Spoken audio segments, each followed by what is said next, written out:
Halo, balik lagi sama gue, masih di channel gue. Oke, kali ini gue akan ngomongin soal GP Mandalika yang baru selesai tadi sore. Ini gue rekam malam, jadi di hari yang sama setelah Mandalika selesai.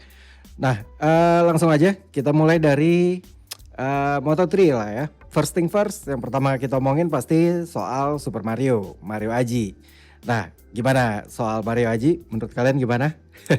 Oke, setelah Mario Aji mengejutkan ya, membuat sejarah baru untuk motor racing di Indonesia, yaitu sebagai orang Indonesia pertama yang berlaga, yang balap di kelas Grand Prix Moto3 dan bisa start di front row, baris paling depan.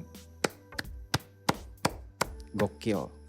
Gua ngikutin Aji dari zaman dia masih di Talent Cup, terus Red Bull Rookies Cup, sampai sekarang di Moto3, bangga banget gitu. Tapi realistis saja, memang di race-nya Aji mundur jauh lah ya, dari start ketiga finish di 14. Tapi jangan lupa, jangan cuma dilihat dari finish 14 ya. Oke, ini gue bukannya mengkritik atau apa ya, gue hanya dari sudut pandang gue gitu.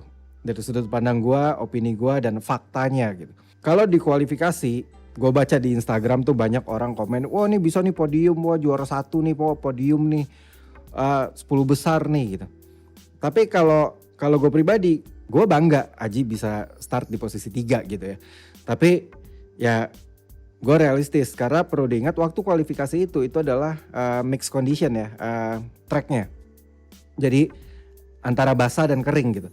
Dimana biasanya banyak pembalap kesulitan ya. Bisa kita lihat dari tiga terdepan ada 2 tuh yang rookie, yaitu Aji di posisi 3, lalu di posisi 2-nya itu ada Moreira. Mixed condition memang sulit gitu untuk beberapa pembalap ya. Tapi memang mixed condition atau full wet atau wet race atau raining gitu ya, kalau hujan, itu adalah kesempatan untuk pembalap-pembalap baru, rookies atau pembalap-pembalap yang bisa dibilang mungkin motornya kurang kenceng gitu ya untuk bersaing gitu.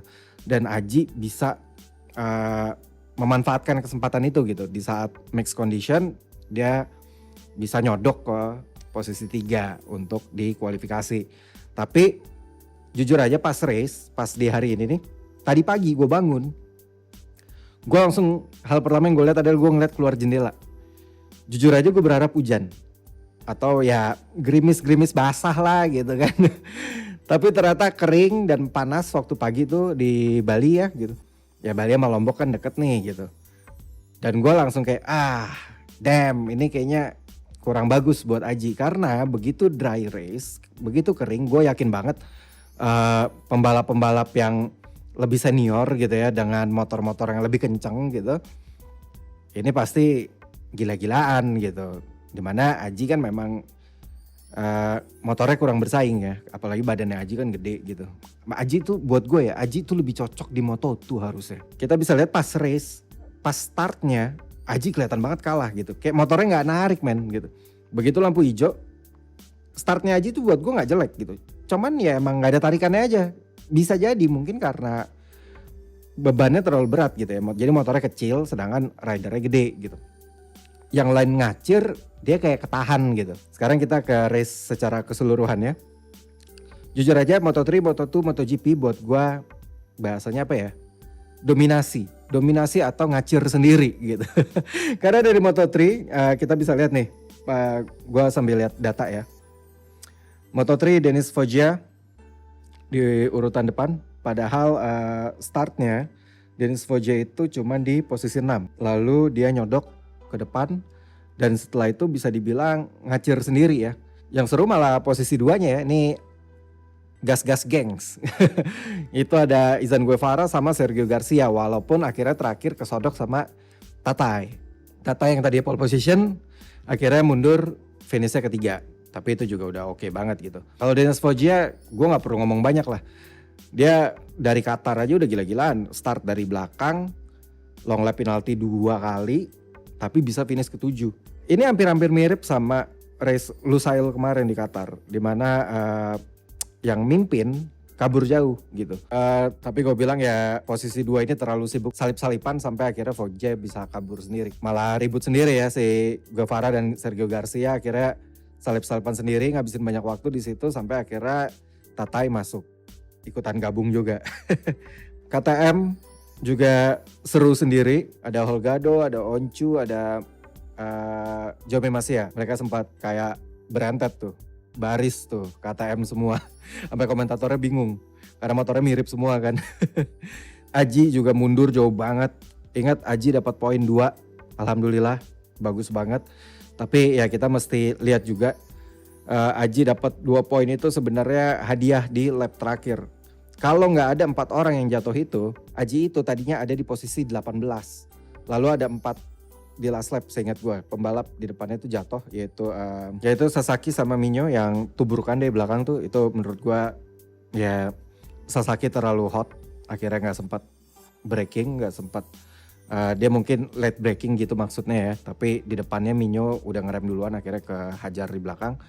2 itu crash. Lalu tikungan terakhir itu buat gue hadiah dari Tuhan tuh buat Aji, emang udah takdirnya dapat poin gitu, yaitu Josh Kelso sama Stefano Nepa. Lap terakhir, tikungan terakhir, bahkan kalau lo lihat dari kamera itu garis start dan finish itu udah kelihatan gitu. Mereka tubrukan walaupun Kelso masih bisa akhirnya bangun gitu ya. Tapi ya rezekinya Aji gitu. Akhirnya dia naik jadi posisi 14 dan dapat 2 poin. Sisanya kalau kita lihat posisi-posisi belakang masih sama kayak Lusail, yaitu anak Carrasco yang patut diacungi jempol juga sebagai cewek.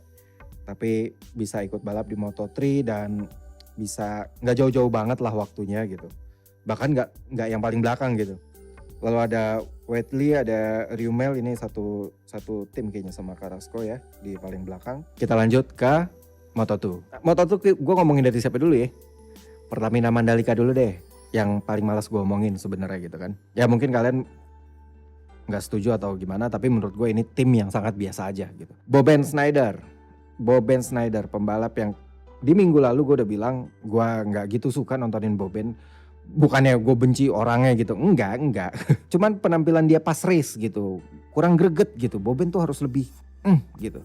Ya gue nggak tahu, mungkin apakah itu emang riding stylenya dia atau mungkin motornya yang kurang mendukung gitu ya untuk dia gaspol gitu kan.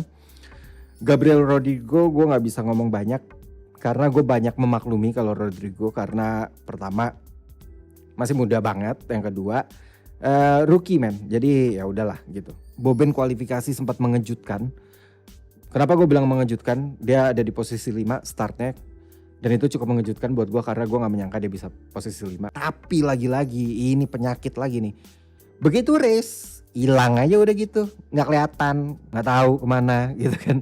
Apa gue gak lihat gara-gara warna motornya baru kan. Jadi merah motornya, gak biru. Ya livery khusus ya buat Mandalika ya. Agak berubah ya cuacanya ya. Kalau kalian nonton tuh pas mulai kering, terus mendung, lalu sempat rintik-rintik hujan, sempat gerimis gitu kan. Terus sempat berhenti, terus gerimis lagi gitu kan. Walaupun gerimisnya kecil ya. Tapi ya mungkin itu juga mengganggu fokus pembalap gitu ya. Dan yang pasti merubah temperatur aspal. Yang ngaruh sama temperatur ban juga gitu. Yang kasihan Dixon mendominasi dari kualifikasi ya. Dari free practice terakhir kualifikasi. Akhirnya buyar pas balapan. Crash. Tapi yang mengejutkan juga buat gue adalah Somkiat Chantra yang orang Thailand. Chantra tuh belum pernah menang, belum pernah podium. Sekalinya podium menang, gokil, dan menangnya gila. Ini gue akuin, ini orang kencang banget di Mandalika. Mendominasi men, dari awal ke depan udah hilang. Kalau Boben hilangnya ke belakang, Chantra hilang ke depan, ngacir sendirian. Buat gue gokil sih. Lalu di posisi 2 Vietti. Lalu ada Aaron Canet, lalu di 4 Sam Lowe's seperti biasa galak di awal, tengah ke belakang melempem. Kalau 2 minggu lalu dia bisa podium karena hadiah, karena Augusto Fernandez tubrukan gitu kan. Lalu Sam Lowe's dari posisi 5 bisa masuk ke 3. Sekarang dia gak dapat karena Vietti dan Canet konsisten di 2 dan 3 gitu. Dan Sam Lowe's pun mengakui, dia di interview setelah race dia bilang pun memang dia ngerasa nggak punya pace untuk ngejar ke depan. Jadi dia memilih untuk stay di 4. Dia nggak mau ambil resiko untuk ngejar yang ke depan. Menurut dia poinnya udah lumayan bagus di posisi 4. Lalu ada Ai Ogura, lalu ada Augusto Fernandez di belakangnya. Acosta juga rookie di Moto2. Dapat long lap penalti, masih bisa finish di 9. Lalu sisanya nggak ada yang terlalu signifikan ya, nggak ada terlalu kejutan-kejutan. Ya Dixon jatuh, Simone Corsi, kan udah gue bilang Simone Corsi ini si Mbah ini masih aja balap. Lorenzo Dalla Porta akhirnya finish di posisi 20, nggak dapat poin juga. Mudah-mudahan Moto2 setelah kemarin juga nggak gitu seru, yang di sini Mandalika juga nggak gitu seru. Ya mudah-mudahan di Argentina lebih banyak fight gitu ya, terutama posisi podiumnya gitu 1 2 3 nggak kabur sendiri-sendiri di 1 2 3-nya gitu. Oke, sekarang kita lanjut ke MotoGP. Tiba-tiba hujan. Hujan gede. Marc Marquez warm up lap buyar. Tapi even though gue bukan fans Marquez, tapi gue doakan semoga Marquez cepat kembali normal dan bisa ikutan balap di Argentina nanti. Amin. Karena kita sebagai penikmat balap, pecinta balap gitu ya. Siapapun pembalapnya kalau ada yang cedera apalagi sampai parah gitu kan, itu juga nggak oke juga gitu. Ya kita harus support juga. Nah balapnya sendiri, gue akan ngomongin mulai dari Ducati dulu. Ducati, gue nggak tahu masalah mereka apa di start. Menurut gue masih sama kayak di Lusail, start mereka busuk. Paling mendingan itu Zarco startnya. Tapi kalian bisa lihat Jorge Martin di start di posisi 2. Motornya ngangkat men. Jadi kayaknya mungkin masih ada masalah di whole shot device-nya Ducati ya. Kayaknya belum sempurna. Mungkin mereka punya inovasi baru terus dipakai, tapi ternyata belum sempurna gitu, akhirnya merusak sistemnya mereka ya. Gue nggak paham soal teknisnya, tapi yang gue lihat adalah kalian bisa lihat Martin di Lusail startnya jelek banget. Di Mandalika pun terulang lagi, motornya ngangkat lagi. Taro startnya perfect bisa dibilang ya. Dia lari di start doang, tapi nanti kita omongin lanjutannya. Ya sebenarnya Peko nggak busuk-busuk banget startnya, tapi dia kedorong lah gitu pas di tikungan pertama, keluar agak melebar gitu ya. Akhirnya berantakan race-nya, dia mundur jauh banget, bisa dilihat cuman finish di 15. Lo bayangin seorang Peko, rider utamanya Ducati Lenovo, tim utama Ducati, ini rider nomor satunya, baru perpanjang kontrak juga. Dari 2 kali balap cuman punya 1 poin. Ducati juga mungkin pasti pusing ya. 2 kali, 2 race, tim pabrikannya Ducati Lenovo kalah sama tim satelitnya gitu. Di Lusail kalah sama Gresini, sama Enea Bastianini. Di Mandalika mereka kalah sama Pramac Racing, di mana Zarco bisa finish di depan Jack Miller. Ada apa dengan Ducati gitu kan? Jack Miller bisa di depan pun ya karena kita tahu sendiri Jack Miller salah satu Rainmaster, salah satu pembalap yang memang jago di hujan, di balapan basah. Tapi tengah ke belakang pace-nya turun. Kesalip Taro, kesalip Zarco, sempat ke Uber juga sama Alex Rins, walaupun akhirnya Alex Rins juga mundur juga gitu kan. Yang menang Miguel Oliveira. Gokil, Miguel Oliveira gila pace-nya. Dia cuman bisa ditandingin sama Taro, tapi Taro telat panasnya. Mungkin karena bannya medium kali ya. Jadi Taro tuh di awal dari posisi 1 turun, Miguel Oliveira lari ke depan. Tapi di menjelang ending tuh Taro tuh pace-nya sama, bahkan bisa nyetak fastest lap beberapa kali gitu untuk ngejar si Oliveira gitu ya. 2 lap terakhir Oliveira pun ngerespon saat Taro mulai ngejar dari 3 detik sampai hampir ke 2 detik. Pokoknya 1 lap itu Taro sempat ngejar 1,1 detik. Tapi abis itu Miguel Oliveira ngerespon, dibalikin lagi gap ke 3 detik.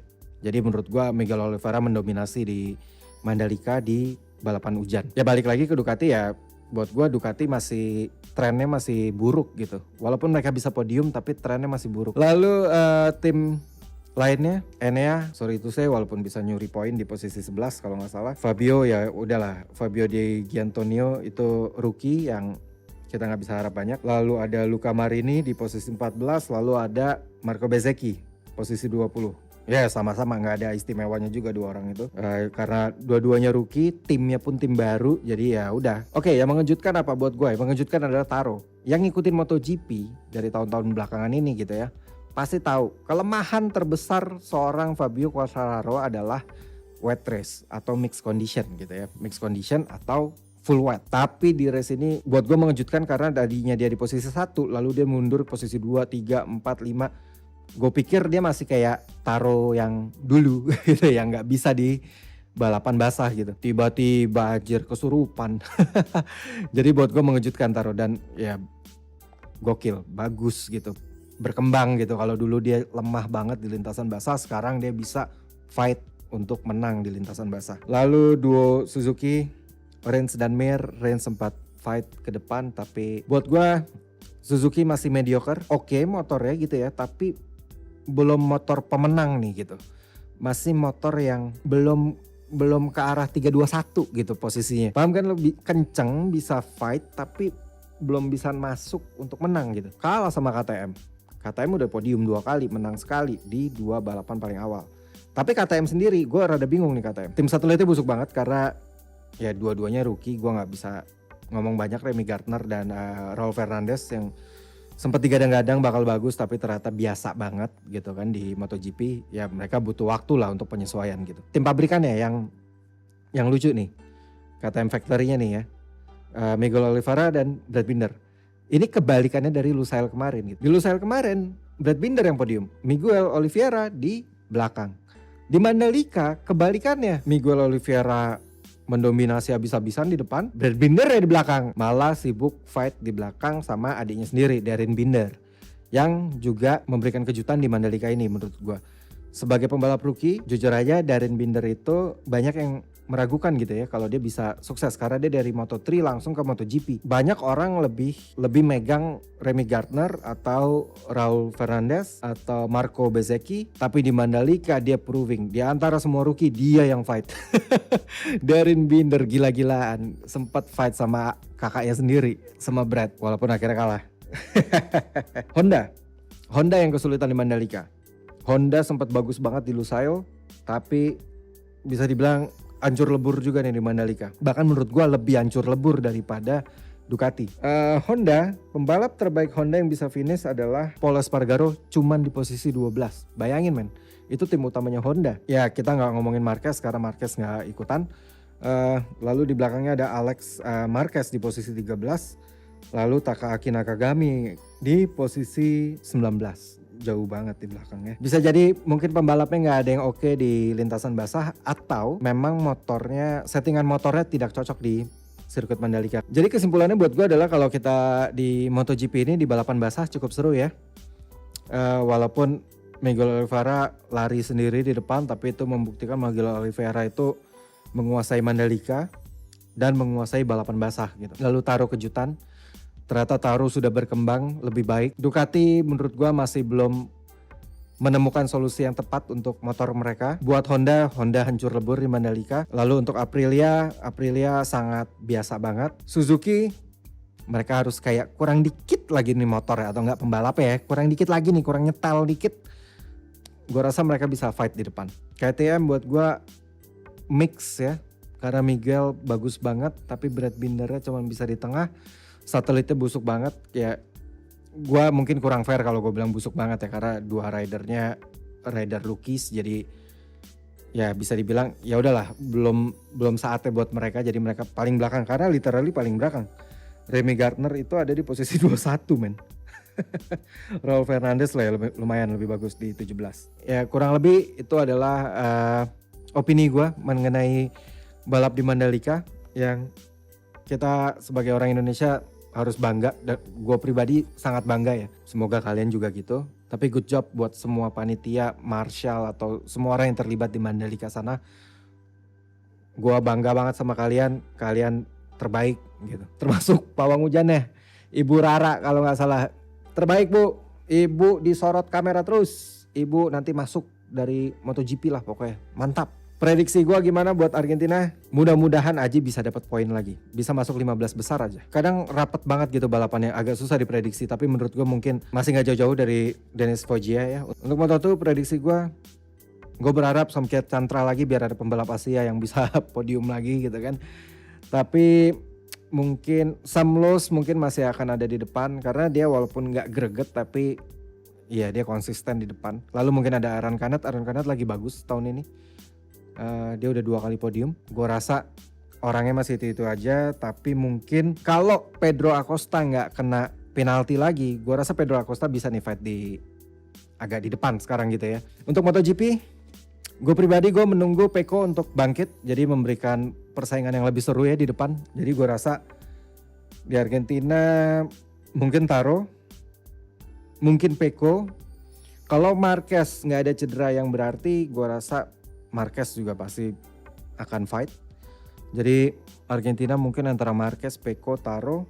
KTM entah kenapa feeling gue mengatakan di Argentina kayaknya mereka akan kalah sama Ducati, sama Taro, lalu Mark. Mungkin kejutan mungkin Enea. Kalau balapan kering mungkin gue akan ada kejutan dari Enea atau Joan Mir. Ya, walaupun gue gak gitu suka sama Joan Mir, tapi dia konsisten sih. Mungkin sudah saatnya dia menyodok ke depan. Oke lah, gue rasa sekian hari ini. Thank you yang udah nonton. Thank you yang udah subscribe, thank you yang udah nge-like video gue. Yang belum subscribe boleh di subscribe. Terima kasih kalian udah dengerin bacotan gue hari ini tentang MotoGP. Kita ketemu lagi di video-video gue berikutnya. Oke, bye-bye.